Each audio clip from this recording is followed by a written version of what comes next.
We've hosted this gala, I think, for the past 14 years or so. So we always look forward to coming here in October.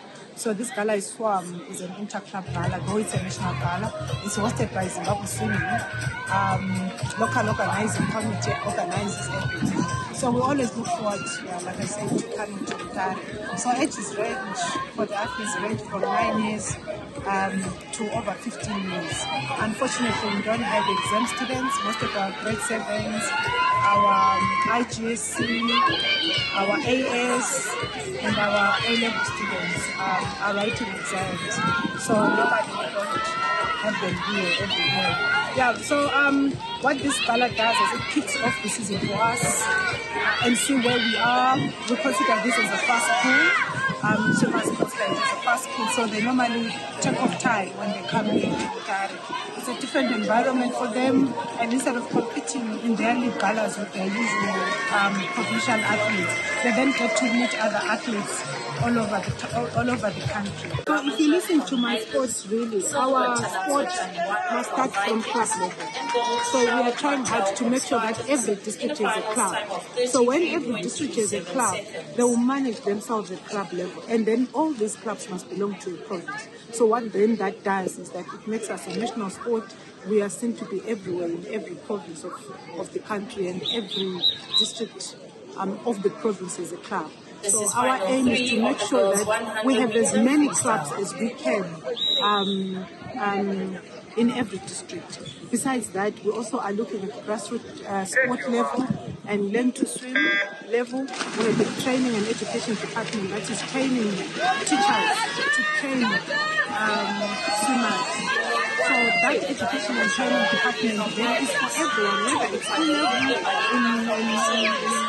those less marginalized parts of the country. As long as we have a teacher there who can teach swimming, we are going to come up with a program in the near future where we save lives. So our plan is to say wherever there's a pool of water, be it a pond, be it a dam, be it a man-made pool of water, even a bucket, just get those kids to put their head in the water and breathe and blow bubbles in the water. So we are training trainers to be able to teach. So when the rainy season comes, then all those unemployed youths can be trained to teach swimming. Probably 5 in the evening, 5:30 in the evening, and for them to do club sport and then go and start, it's very difficult, and most of them are tired by the time they get to club training. So we really probably would want Ministry of Education and Ministry of Sport working together to come up with a program that will help our athletes balance both school sport and club sport, and also balance academics.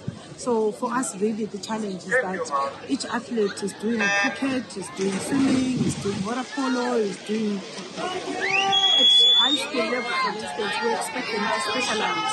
So if the Ministry of Sport and National Sport and Recreation Commission can work with the schools and work with national associations to try and make sure that we have high performance centers for our high performance athletes with schools that will focus in the sport of choice, and they work on that particular sport. No one can do everything at the end of the day. So that is our challenge. But then besides that, really, we are happy with everything else. Ngule from Vikings in a finals time of 2 minutes 13.31 seconds.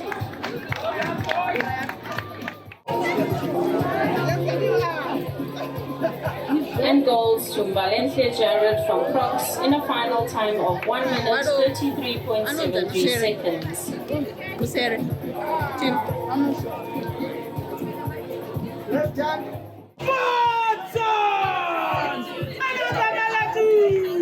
And goals to Ethan Chimaura from Stingrays in a finals time of 28.95 seconds.